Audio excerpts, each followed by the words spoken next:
Bonjour, dans cette vidéo, je vous propose un petit exercice là, de trouver le reste d'une division par un polynôme de degré 1. C'est très important parce qu'on va s'en servir parfois aussi, hein, en tout cas l'idée, pour trouver les restes par un polynôme de degré 2 ou 3. Donc, première question, donc cas général avec A appartenant à K, un K qui peut être R ou C. Et ensuite, en B, petite illustration avec un polynôme choisi, x4 plus x2 plus 1, et A égale 2. Je poserai la division, pour vous montrer qu'on tombe bien sur le résultat énoncé dans le A. Résultat dans le A qu'on trouvera, vous verrez, sans poser la division. Ça, c'est très important. La question A se fera sans poser la division en utilisant vraiment la définition même de la division euclidienne. On est parti. Première étape, on écrit la division euclidienne. P peut s'écrire x moins a fois q plus r avec qr de polynôme et surtout degré de r plus petit strictement que degré de b. Alors pourquoi c'est très important ça?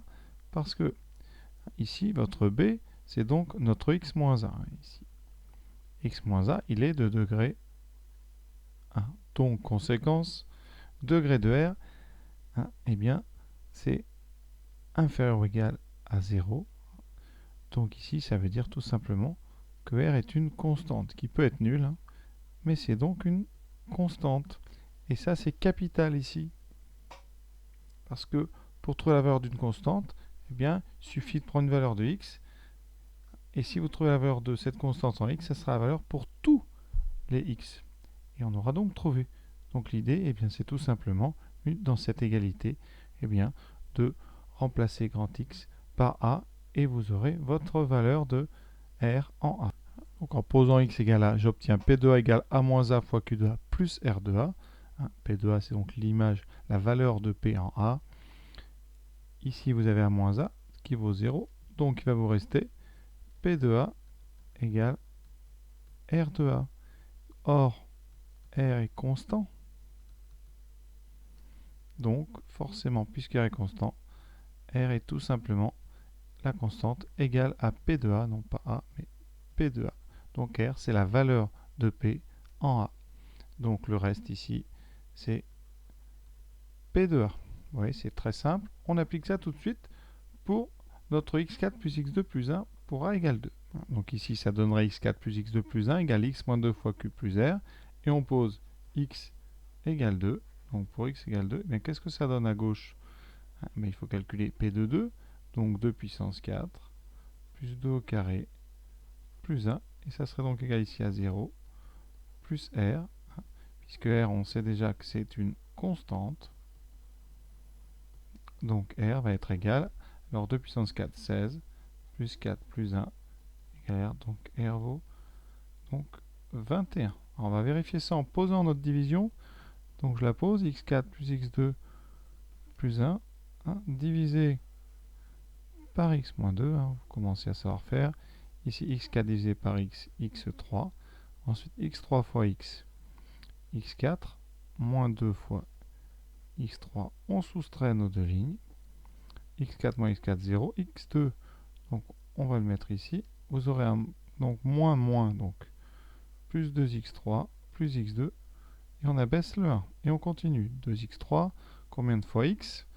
Donc plus 2x2, plus 2x2 fois x, 2x3, moins 4 fois x2. On soustrait. X plus 4, donc 5x2, on abaisse le 1, plus 1. On continue. Dans 5x2, combien de fois x? 5x fois, donc 5x fois x, 5x2, moins 10x, on soustrait. On obtient donc ici 10x plus 1, on factorise donc par 10, donc ici 10 fois x, 10x.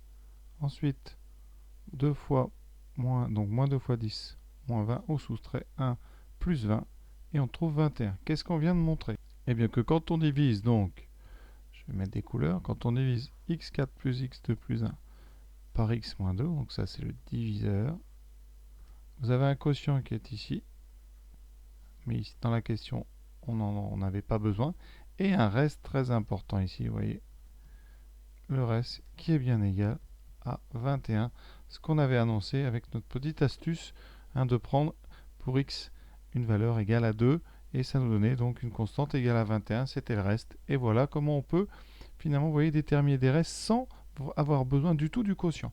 Alors cette idée, on peut la développer, hein, par exemple pour des polynômes de degré 2, quand on va donc diviser un polynôme P par un degré 2, ici, vous aurez donc degré 2, vous aurez donc un Q plus R, et votre R ici sera de degré égal à 1. Et un degré 1, eh bien c'est pas très compliqué, hein, c'est du AX plus B. Alors j'ai mis degré 1, mais c'est degré en fait pour être précis inférieur ou égal à 1. Donc c'est du AX plus B avec deux inconnus, juste A et B. Donc vous avez possibilité en fixant deux valeurs de X de trouver une sorte de système qui vous permettrait de trouver A et B sans faire tous les calculs. Vous verrez, hein, c'est très utile parfois.